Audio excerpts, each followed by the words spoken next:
Welcome back, everybody, and thanks for checking in. I want to thank you for checking in while I was away. I was away for a better part of a month, and I had filmed episodes and posted them, and I was able to at least see people were reacting to them. I appreciate checking in. I appreciate your comments.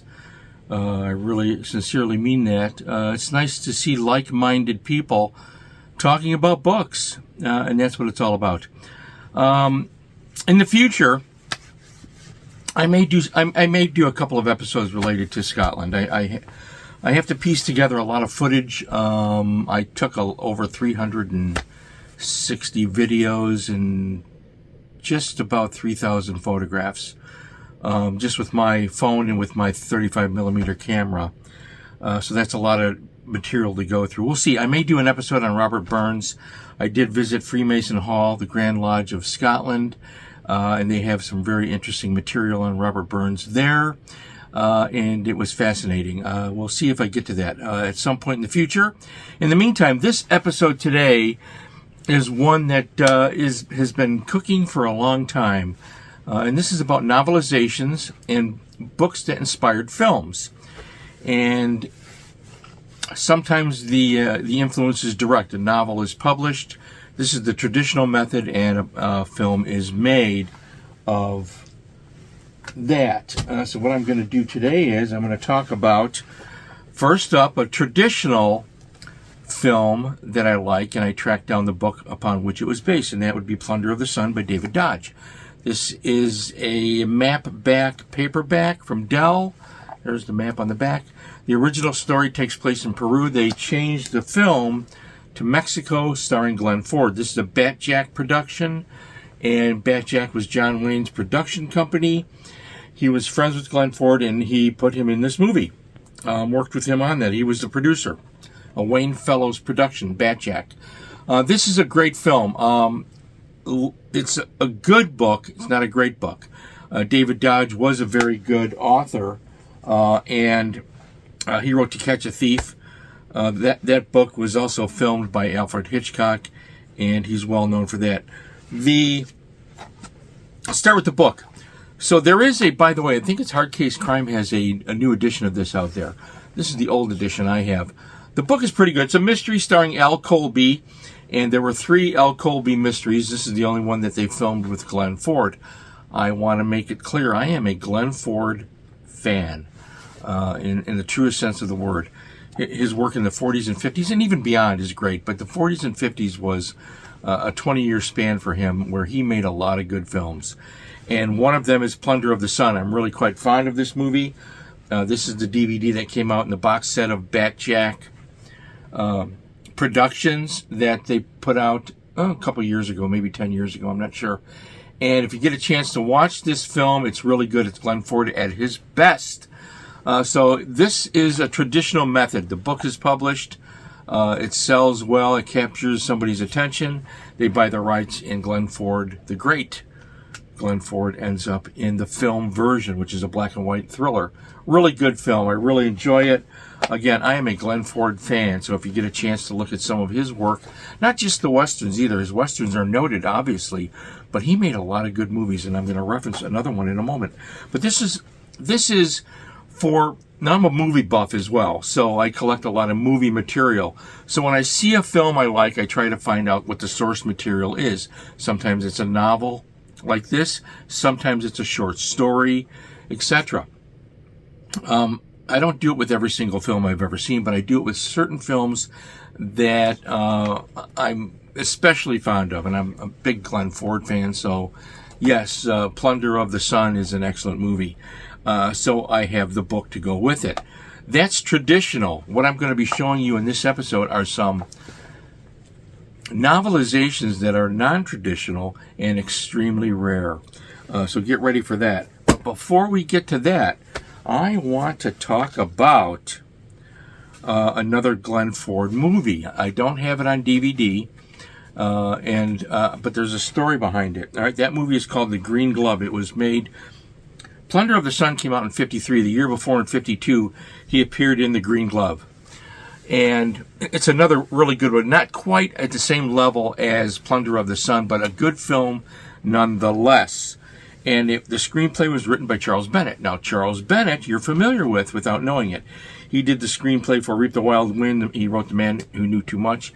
He worked with Hitchcock on numerous projects, and he worked in television, 20,000 Leagues Under the Sea, etc. He had a very interesting life and career.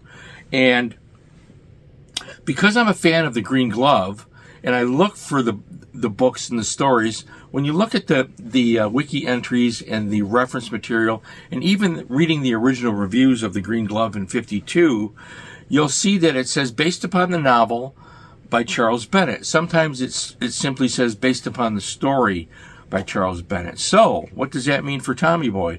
That means I spent a long time looking for something that I never found. Where's the novel? Where's the story? I couldn't find it with any book dealers. And until recently, I finally got the answer to the mystery. Where is the novel that Charles Bennett wrote and based his own screenplay upon? The Green Glove from 1952, a really good Glenn Ford thriller. Well, I found out only this past year. After all of these years of looking, Charles Bennett died some time back, and his son, John Charles Bennett, put together his autobiography, which he had left behind as a manuscript, edited this, and it was published in 2014 by the University Press of Kentucky. I think I mentioned this book in another episode. Well, I finally read it this past year, and lo and behold, the answer to the missing book is in here. So, The Green Glove was indeed based upon his own novel, but the novel was unpublished, so he says in here. He never published the novel. I don't know if he ever tried or what the deal is there. He doesn't go into detail. So this is really an interesting story because it shows how you can get sidetracked. I looked for years, not every day and not even every year, but it was on my mind. I liked The Green Glove. Where's that book? Because even the reviews from 1952 would say it was based upon Charles Bennett's novel, his own novel. Where is it? So you finally find out the novel was called The White Road. He did write a novel that he based his own screenplay on. The screenplay became called The Green Glove, starring Glenn Ford. Charles Bennett states in here he didn't like Glenn Ford in the film, doesn't much care about it at all. I respectfully disagree with the late Charles Bennett. The Green Glove is better than he gave it credit for, and Glenn Ford was pretty good in it. In any event, where is The White Road, the novel upon which The Green Glove was based? Well, he never published it at all, and we don't know why or what the details are. So where is it? It's in the files. Now, here's something for you publishers to look into. This would be interesting. His son, John Charles Bennett, who edited his father's autobiography and helped get it published, would have that manuscript, and Hard Case Crime or Black Cat Books or any of these retro publishers could get that, rights to that, and they could publish that manuscript. And then at last I would get to read the manuscript, the missing novel for The Green Glove, a Glenn Ford movie I'm fond of. And that, my friends, is a really wacky tale, is it not? But the reason I'm sharing that is because, when you're a collector and you're involved in these things, it's sometimes the hunt is the most valuable part of it because of the people you meet, the friendships you make, the books that you come in contact with, the things that you learn later on. 2014, this was published. I read it for the first time this past summer, and lo and behold, there is the mystery to The Green Glove. The novel was called The White Road by Charles Bennett, and it has never been published. Something for you bibliophiles to comprehend. All right, this leads us into a really strange area here because I'm going to show you some very, truly rare material. There are a lot of dealers out there that say such and such is rare. Rare is a nice word to put in quotation marks. It's rare. Sometimes it is, and quite often it's not. The material I'm going to show you now is rare. Before that, okay, so novelizations used to be frowned upon when they're writing a a novel based upon an original screenplay. That goes on to this day, but in these days, I think in the 70s it changed when it became acceptable for writers to get hired to write novelizations, and it became a status symbol. Now it's a status symbol among writers to get the contract and get the big money to write the novelization. There are some very interesting ones out there. For example, well, there's a lot, and I'm going to show you one really quick. It's not really a novelization, because when you get into original screenplays and then putting out a marketing book to market that, to help market it, over the decades it changes up. I previously, in a previous episode when I was talking about W. Somerset Maugham, I showed you the Tyrone Power edition of The Razor's Edge. The novel was first, obviously, which is a great novel. I own 3 copies of it. I own a first edition. I own the Tyrone Power edition, which simply has Tyrone Power on the dust jacket to help promote the movie and sell more copies of the book. And then I have a paperback edition, because The Razor's Edge is really, with Tyrone Power, is a great film, and I'm a Somerset Maugham fan. I have just about his complete works behind me here. Not quite everything, but I have a lot of his stuff is here, and I have a couple of biographies of him. So Somerset Maugham. Anyways, just to get that out there.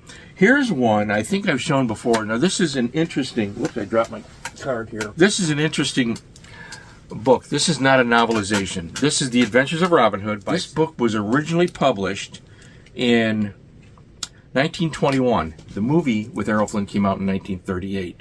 The book was re-released, this is a Grosset and Dunlap, to help Warner Brothers sell tickets. And the book itself is nothing more than the author's retelling of the Howard Pyle Robin Hood story. It is listed as a retelling, a Robin Hood and His Merry Men, retold by Sarah Hawkes Sterling, and illustrated by Roland Wheelwright. Here's one of his illustrations. The only thing that relates to the Errol Flynn movie in this edition is the dust jacket, which reproduces the cover from the poster, a fragment of the movie poster with Errol Flynn, and then the end papers are a scene from the movie, which is, I think I've shown this before, which is the quarterstaff fight with Little John and Robin Hood over the stream on the board, on the log, right? So the issue here is really funny, because when you look at this, this is an interesting still, because it's not Errol Flynn and Alan Hale, it's their stunt doubles. You can clearly look at it. I should have done a scan for you, but it's not the principal stars. But they, who would know that but somebody like me or a diehard fan? So interesting, it's not a novelization, it's a marketing ploy to help sell tickets to bring Errol Flynn and the Warner Brothers production to your attention. So it makes for a nice collectible for you movie buffs, and the book wasn't that bad. You see where I'm going with this? So there's different types of tie-ins to movies. Movie tie-ins are an industry now unto themselves, as we've seen with the latest, the 15 Marvel movies that were great, and so forth and so on. Speaking of Errol Flynn, sometimes you'll find a novelization to some of his films. There aren't many out there, but there are some.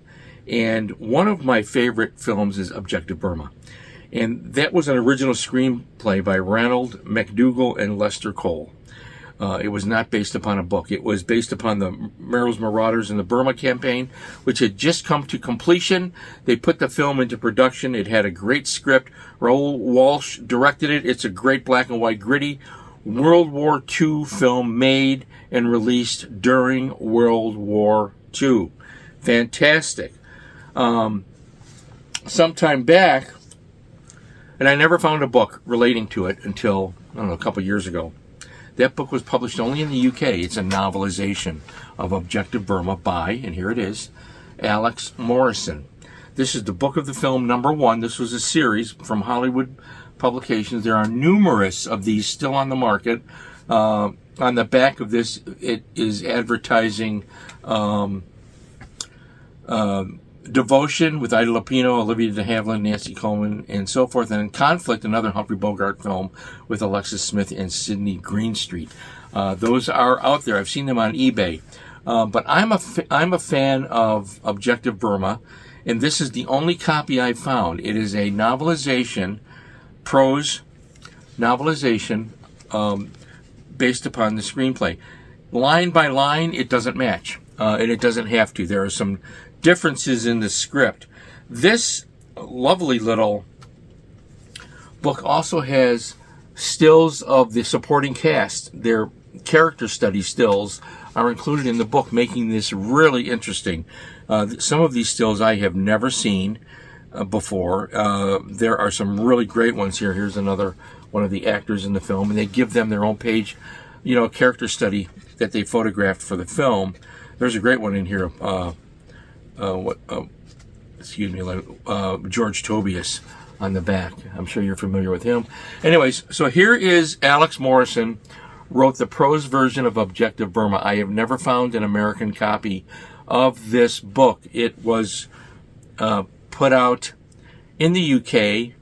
This is the only copy I've ever seen. If anyone knows of anybody that has others, that's great. This is rare. Why would it be rare?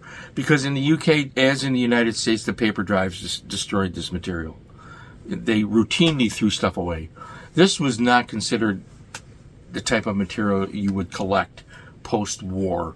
The few that survived ended up in private collections. It is wonderfully illustrated, as I said, with rare stills from the production. And the story, when I read it, it pretty much matches the movie, but the dialogue has changed somewhat. For example, in the movie, you'll remember the one line the one actor says in the beginning, what happens if my chute doesn't open, and Errol Flynn quips, you'll be the first one on the ground. That's changed in this version to you come right back up and we'll give you a new parachute, or words to that effect. Now the reason it's different could be because the script had changes. I don't know. I mean, there's really, I haven't gone through the Warner Brothers archives to analyze it that deeply. I was more concerned with just getting the book and reading it. So here we have a very rare Errol Flynn collector's item from the UK for Objective Burma. Not bad stuff. Really, really pleased to have this.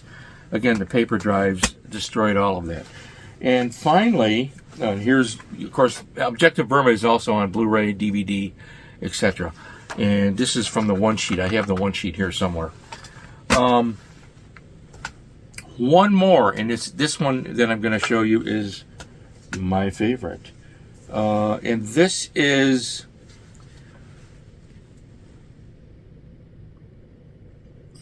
Dead Reckoning, the film Dead Reckoning with Humphrey Bogart. Now, it's one of my favorite Bogart films. I am a Bogart fan. I'm a Flynn fan. I am a Glenn Ford fan. Okay, I am a movie fan. Classic Golden Age Hollywood. And Dead Reckoning is a great film with Elizabeth Scott and Bogart. Black and white film noir all the way. Steve Fisher wrote the screenplay for this. Steve Fisher was a noted writer of pulp material. I like this. Now, this one I have two copies of. The novelization. Alex Morrison is the author yet again. Now, let's stop here. I don't know who Alex Morrison was. I've looked, and I've double looked, and I've triple looked up one side, down the other. I know nothing about the author of Objective Burma or Dead Reckoning over in the UK. Alex Morrison is credited to both of these and a few of the others that I don't have. If anybody knows who this author was, you can let me know. I really don't know if anybody even knows. It could have been a house name. I don't know. Now, here's the thing with this. Again, this is also illustrated with rare stills from the production and based upon the script. This is written in a first-person narrative in the style of Raymond Chandler, and it works. This is extremely well written. Objective Burma was well written as well, and I don't know if it's the same author. I think it's a house name, but this is very well written. It's not Chandler. It's not close to Chandler, but it's pushing in that direction, and it's pretty damn good. I was surprised at how well written this is and how well this novelization represented this overlooked Humphrey Bogart film. Now, when we're talking about Bogart in Dead Reckoning, you know, it's hard to put it in perspective, because you have all of those gangster films he did in the 30s, then you have The Maltese Falcon, then you have Casablanca, then you have The Treasure of Sierra Madre. You know what I'm saying? And those are films unsurpassed in their brilliance. And then you have Dead Reckoning, which I think is pretty close to those. A lot of people agree with me, and probably just as many disagree. Give the film a look. It has some really tactile quality moments in it. It's Bogart at his best. There's a scene in here, and it's in the novelization, where he's looking for his friend. Elizabeth Scott wants to know where their mutual friend is, and Bogart has just seen his burned corpse in the morgue. Great scene. In fact, it's going to pop up here. A little clip of it I filmed off the TV of him with that moment right now. Still wear the same perfume, don't you? Tell me where you saw him. She wears jasmine, he said. Please. He used to call you Dusty. It was sort of a love name you had between the two of you, wasn't it? Tell me where you saw him. On a slab in the morgue, burned to a crisp. So you can see just a marvelous piece of a collector's item. So I have two of them, and I've seen one or two others on the aftermarket. So this one is out there, but maybe 4, 5, 6 exist to buy. Objective Burma, I've never seen anywhere else. If you find one, buy it.